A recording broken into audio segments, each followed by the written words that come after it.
प्राचीन काल में जितने बड़े बड़े जो गांव बने, जो शहर बने, कहाँ स्थापना हुई? आज से 1000 साल पहले, आज से 2000 साल पहले कहाँ सभ्यताएं पैदा हुई, सभ्यताएं कहाँ बसी, नगरों का निर्माण कहाँ पर हुआ? कहाँ पर हुआ? जहाँ पर नदी बहती थी। पानी चाहिए होता है तो जहाँ नदी बहती है, जहाँ जहाँ तक नदी बहती है, नदी के आसपास रहने वाले गांव शहर हरे भरे हो जाते हैं। नदी के आसपास रहने वाले गांव शहर हरे भरे हो जाते हैं। और जहाँ जनवाणी की गंगा बहती है, वहाँ लोग के जीवन हरे हो जाया करते हैं, वहाँ लोग के जीवन हरे हो जाया करते हैं। जरूरी होता है, बाहर की नदी एक बार सूख भी जाएगी, बाहर की नदी एक बार धोखा भी दे जाएगी, लेकिन दिल के भीतर अगर ज्ञान की गंगा बह रही है, दिल के भीतर भक्ति का अमृत अगर छल छला के अगर बह रहा है, बरस रहा है, बिखर रहा है, तो विश्वास रखिए आपका जीवन हरा भरा होगा। आपकी वजह से आपके आसपास के लोगों के जीवन में खुशियां और हरियाली छाना शुरू हो जाएगी। जब मैं बैठे हुए हैं, मैं जहां भी जाता हूँ एक श्लोक हमें सुनाता हूँ मैं, ओंकार बिंदु संयुक्तम नित्यम ध्यायन्ति योगिनः कामदं मोक्षदं चैव ओंकाराय नमो नमः। ओंकार मतलब क्या? पंच परमेष्टि, अरहंत, सिद्ध, आचार्य, उपाध्याय और सर्व साधु। जब पंच परमेष्टि का स्मरण करते हैं, जब पंच परमेष्टि का हम ध्यान करते हैं, तो पंच परमेष्टि के ध्यान से क्या मिलता है, क्या उपलब्धि होती? उपलब्धि क्या होती? कामदम, कामनाएं पूरी होती है, मोक्षदम, मोक्ष की प्राप्ति भी होती है। कामना क्या होती है? पहला सुख निरोगी काया। पहला सुख क्या होता है? निरोगी काया। निरोगी काया कैसे मिलती है? डॉक्टर ऋषिपुरा चौधरी, आप इंटरनेट पे देखिएगा, खूब सारी वीडियो, खूब सारी साइट से खूब सारा मैटर भरा पड़ा है। उन्होंने डिप डाइट के बारे में लोगों को बरसों से बता रहे हैं। उस डिप डाइट का पालन किया जाए, 3 दिन में डायबिटीज ठीक, 7 दिन में हाई बीपी, हाई कोलेस्ट्रॉल ठीक, और 1 महीने में मोटापा ठीक, दिल की बीमारी ठीक, 2 महीने में थायराइड ठीक, 6 महीने में कैंसर ठीक, 6 महीने में कैंसर ठीक, दमा, अस्थमा ठीक, गठिया, आर्थराइटिस, घुटने का खतरनाक दर्द ठीक, और 8 महीने के अंदर लीवर फेल, किडनी फेल और सोराइसिस, जो बड़ी भयंकर समस्याएं होती, वो सब ठीक होती। कैसे ठीक होती है? Dip diet. डिप डाइट क्या होती है? जितना वजन है आपका, आप अपने वजन के अंदर गुणा कीजिए। किससे गुणा कीजिए आप? अब वजन मान लो आपका वजन 70 किलो है, 10 से गुणा करिए, 700 हो गए। 700 ग्राम फल खाइए। फल का नियम क्या होता है? दोपहर के 12 के पहले आप फल खाइए। दोपहर को 12 बजने के बाद अगर आप फल खाते हैं, बहुत नुकसान होते हैं, बहुत घाटे होते हैं। हमारे इतने धर्मात्मा लोग हमारे समाज के अंदर होते हैं, कई सारे लोग, अन्न का त्याग बहुत बड़ी बात है, अन्न का त्याग करना बहुत बहुत बड़ी बात है, अन्न का त्याग करना। पर आपने अन्न का त्याग किया, अब शाम को भूख लगी, अब शाम को फल खा रहे हैं आपने, और एक त्याग किया। नियम में नेचुरोपैथी का, प्राकृतिक चिकित्सा का सिद्धांत है कि आप कम से कम अनाज खाइए, एक ही अनाज खाइए, 2 अनाज मत खाइए।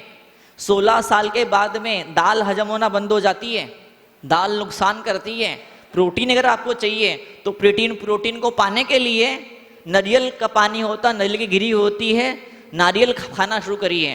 तो सिद्धांत क्या है? एक ही अनाज खाइए, 2, 3, 4 अनाज मत खाइए। कई लोग मिसी रोटी खाते हैं, रोटी के अंदर गेहूं भी और ये वाली दाल भी, वो वाली दाल भी, चना भी, वो सब मिला कर, वो और ज़्यादा सत्यानाश, उससे और घाटा शरीर के हमारे हैं। फिर आप बोलते हैं हम तो इतनी पूजा करते हैं, फिर बीमारी ठीक नहीं होती है, फिर भगवान का नाम, धर्म का नाम बदनाम होता है। ये बीमार क्यों पड़ गए? बीमार क्यों पड़ गई है? क्योंकि खूब सारे उपवास की इसलिए बीमार पड़ गए।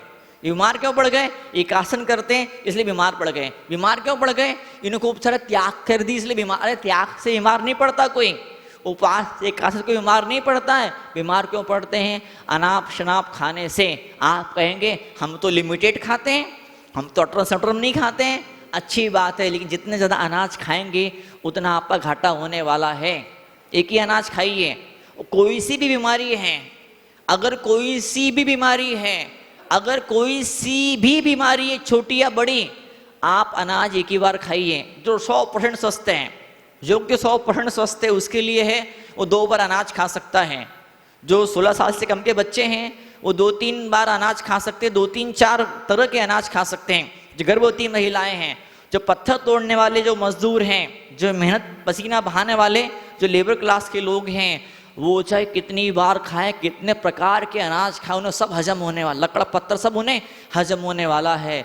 लेकिन इतना सारा काम नहीं पड़ता जिन लोगों को। कई बच्चों को देखा मैंने, ये बच्चे से होते बेचारे इतना टैलेंटेड, इतने बुद्धिमान, और फिर वो उन्होंने वो 12वीं क्लास पास करी, फिर इंजीनियर बने, फिर डॉक्टर बने, फिर MBA बने, फिर CA बने, फिर वकील बने, फिर ये बने, फिर वो बने। वो जहाँ 30 साल की उम्र हुई, जहाँ 35 साल की उम्र हुई, जहाँ 40 साल की उम्र हुई, इतनी सारी बीमारियाँ उन्हें होना शुरू हो जाती। क्यों? भोजन का शुरू से ध्यान नहीं रखा। तो शरीर का ध्यान डॉक्टर रखना सिखाएंगे। ध्यान कैसे रखने का? जो भी आपका वजन है 10 गुणा उसमें कीजिए, उतने ग्राम फल खाइए आप। कितने फल खाने? 5 प्रकार के फल खाइए आप। 5 प्रकार के फल। 5 प्रकार के फल क्यों? एक फल खाओगे हो सकता शायद सूट न भी करें, 4-5 प्रकार के फल खाओगे तो बैलेंस बना लेंगे एक दूसरे को, अपने आप बैलेंस उनका बनना शुरू हो जाएगा 4-5 प्रकार के फल खाने से। और फिर क्या करना है आपको? जितने फल खाए हैं, जब भोजन कर दोपहर के 12 के बाद कोई फल नहीं खाने का। दोपहर के 12 बजे के बाद इमरजेंसी में, अर्जेंट में, मुसीबत में फल आप खाइएगा, छूइएगा। रूटीन मत बनाइए। कभी कभार चीटिंग डाइट, क्या बोलते? Cheating diet. कभी कभार हफ्ते में एक बार, कहीं 15 दिन में एक बार आपने उल्लंघन किया, चलो वाह कोई बात नहीं, ठीक है। लेकिन रोज रोज करोगे ऐसा नहीं, गुजारा होने वाला नहीं, चलने वाला। तो आप फल खाइए दोपहर को 12 के पहले। कितने खाने हैं? वजन में 10 गुणा कीजिए। और फिर क्या करने का? जब भोजन करने आप बैठेंगे, जब भोजन करने बैठेंगे तो उसमें फिर जितने फल खाए थे ना, उसका आधा, 700 ग्राम फल खाए तो 350 ग्राम सलाद खाइए। और 2 प्लेट आपके पास में 350 ग्राम सलाद, और दूसरी थाली के अंदर आपकी रोटी सब्जी रहेगी। जैसे बोलते थे ना, दाल रोटी खाओ पर भी गुण गाओ। ये गंदी कहावत है। सही कहावत क्या है? दाल रोटी खाओ नहीं, दाल सब्जी खाओ प्रभु गुण गाओ।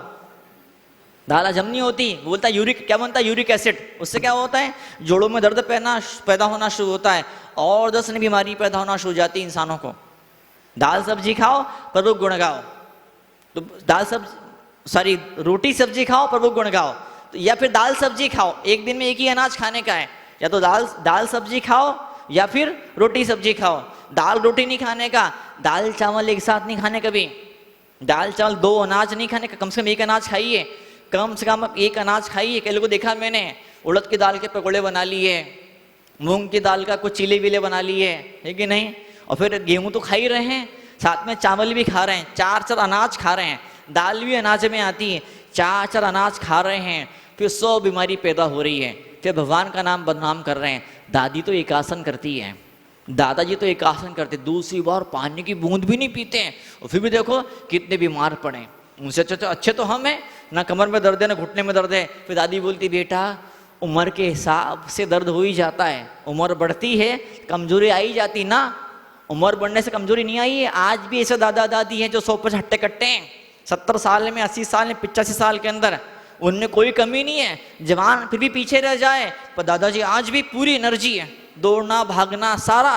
क्योंकि दादाजी तो ऐसे भी हैं, उछलना कूदना भी इस उम्र में भी जारी है। बच्चे उछलते ना कूदते बंदर की तरह, दादाजी के उछलना कूदना आज भी जारी। क्यों जारी है? भोजन में अनजाने में ध्यान रखा। आप जानबूझ भोजन का स्पेशल विशेष रूप से आप ध्यान रखिए।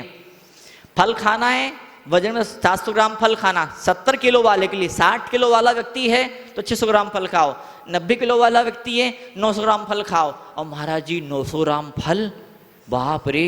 अरे 100 ग्राम से शुरू करो, फिर 150 बढ़ाओ, फिर 200 बढ़ाओ, फिर 250 करो, फिर 300 करो।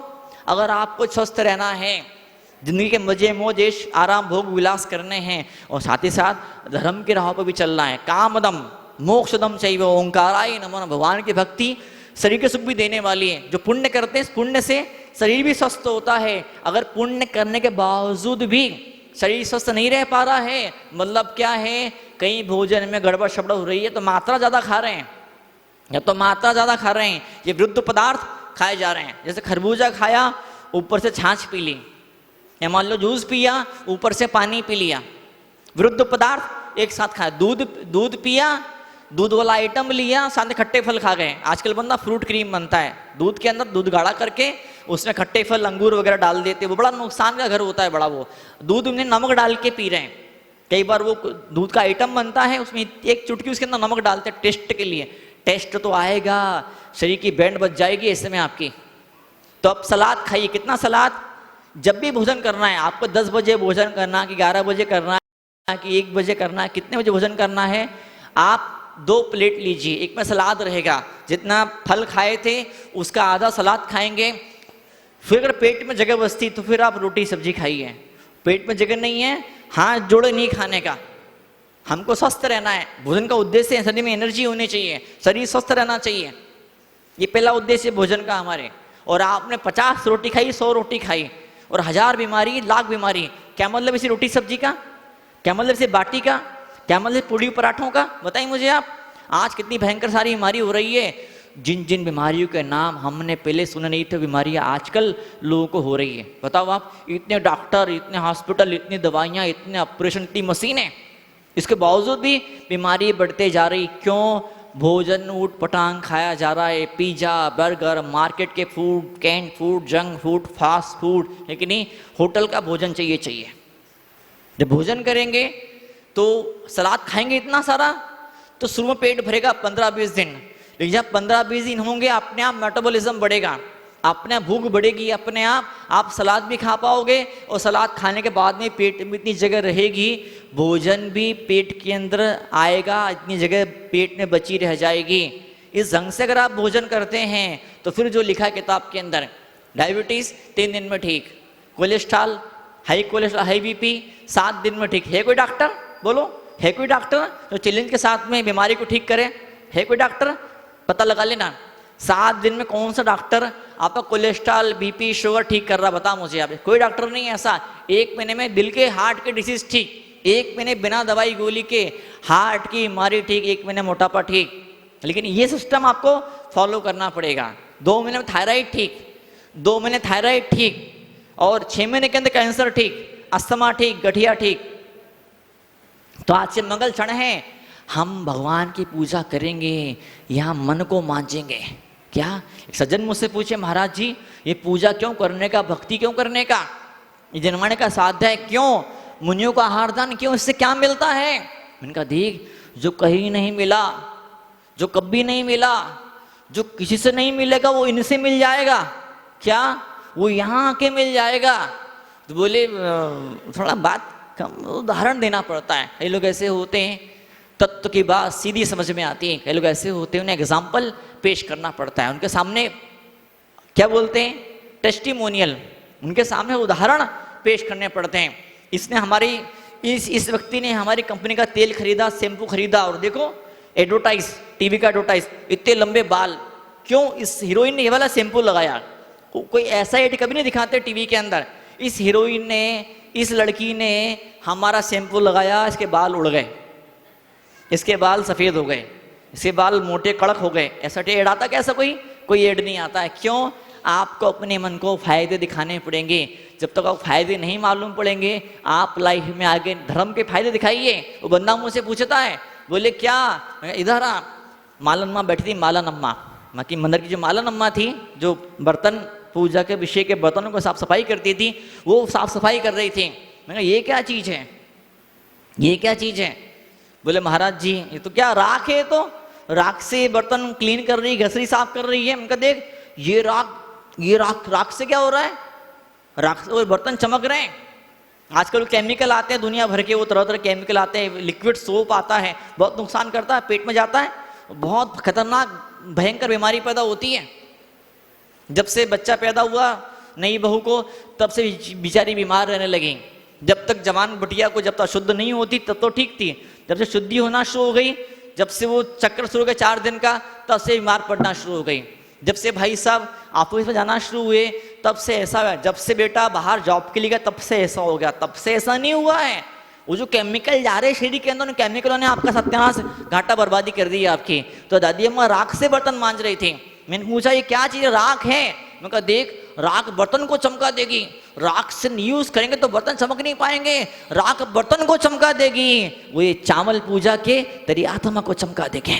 तो आत्मा को चमकाने के लिए कुछ जरूरी होता है, बाहर के द्रव्यों का अवलंबन लेकर के, बाहर के पदार्थों का सहारा लेकर के हम भीतर की यात्रा कर लिया करते हैं। मोबाइल बाहर होता है, मोबाइल बाहर रखा होता है, लेकिन मोबाइल की आवाज़ कहाँ सुनाई देती है? दिल के भीतर आवाज़ पहुँच जाती है। मेरे पत्नी ने, मेरे बेटे ने, मेरे माँ ने, मेरे दोस्त ने इतनी बढ़िया बात मुझे बोली। टीवी बाहर रखी होती है, हर चीज़, पंखा बाहर होता है, पंखा बाहर चल रहा होता है, और भीतर चलने से उसके शरीर के अंदर राहत, खुशी, तसल्ली, संतोष का अनुभव हुआ करता है। तो वैसे क्षण हमारे जीवन में आया करते हैं, भगवान की पूजा करते हैं, भक्ति करते हैं, स्वाध्याय करते हैं, साधना करते हैं। जब डूब जाते हैं इन क्षणों में, जब डूब जाते हैं इन क्षणों के अंदर, तो चारों तरफ से उजाले की बरसात हम पर होना शुरू हो जाया करती है। तो आज के मंगल क्षण है, यहाँ पर हम उजाले की यात्रा करने के लिए, उजाले के सफर पर हम यहाँ पर निकले हुए हैं। एक के ये इंसान पैदा होने से मरने तक दुनिया भर की हजार चीज़ों के, लाख चीज़ों के, लाख लोगों के सौंदर्य को निहारता है, लेकिन अब एक ऐसा मौका है कि हमें लोगों में, चीज़ों में नहीं, बल्कि अपने आप में सुंदरता के दर्शन करने हैं। जब अपने आप के भीतर हम सुंदरता को देखने लग जाते हैं, वो क्षण पैदा होता है भगवान की भक्ति से और मुनियों की सेवा से वो क्षण पैदा हुआ करता है। माँ जिन्वाणी के स्वाध्याय से वो क्षण पैदा हुआ करता है।